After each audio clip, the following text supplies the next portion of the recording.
హిందువులంటే చంద్రబాబుకు ఎందుకంత కోపమని నిలదీశారు వైఎస్ఆర్సీపీ అధికార ప్రతినిధి పుత్తా శివశంకర్.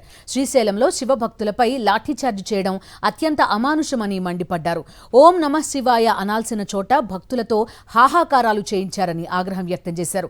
చంద్రబాబు అధికారంలో ఉన్న ప్రతిసారి హిందువులు ఏదో ఒక రకంగా హింసకు గురవుతూనే ఉన్నారన్నారు.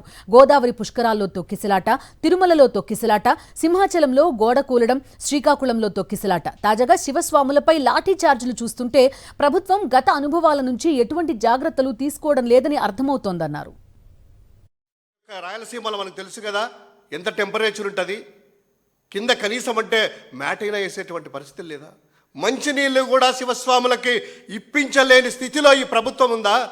ఇదే కాదు, ఎందుకో మరి చంద్రబాబు నాయుడు గారు వచ్చినప్పటి నుంచి మొదటి దఫ బుల్డోజర్లు పెట్టి గుల్లని కూర్చోడమే కాకుండా తన యొక్క ప్రచార పిచ్చి కోసము గోదావరి పుష్కరాల్లో 29 మందిని సినిమా పిచ్చి కోసము మొత్తం అంతా కూడాను మారణ హోమం సృష్టిస్తే, వైకుంఠ ఏకాదశి రోజు టోకన్ల కోసము నిర్వహణ సక్రమంగా లేక, క్యూ లైన్ల నిర్వహణ సక్రమంగా లేక తొక్కిసలాటలో 7 మంది నిండు ప్రాణాలు బలికొన్నటువంటి ఈ కూటమి ప్రభుత్వము సీరియస్గా తీసుకొని తప్పు చేసిన వాళ్ళని శిక్షించింటే తర్వాత ఆ సింహాచలం అప్పన్న స్వామిలు అలా జరిగేదా?